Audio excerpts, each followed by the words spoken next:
চলে এসেছি রোজের মতন, আজও চলে এলাম। তা তোমরাও নিশ্চয়ই চলে এসেছো। তা তোমরা সকলেই ভালো আছো, আমিও ভালো আছি। তা আজকে কার কি মেনু হলো চলো তাহলে দেখা যাক। আজকে আমি কি মেনু করলাম তোমাদের দেখাই, চলো তোমাদের তাহলে দেখাই। এই হচ্ছে সাদা ভাত, আর এখানে হচ্ছে পেঁপে সেদ্ধ, আর হচ্ছে এখানে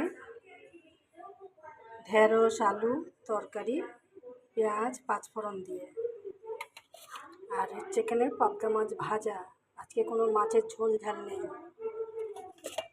আর হচ্ছে পেঁপে দিয়ে ডাল, মসুরির ডাল, জিরে শুকনো লঙ্কা ফোড়ন দিয়ে।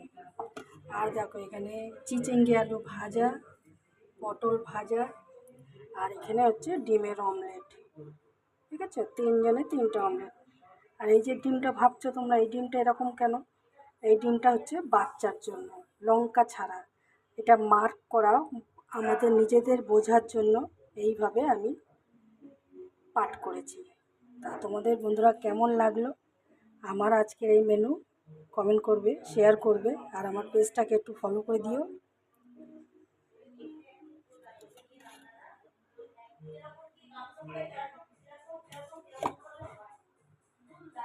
টাটা।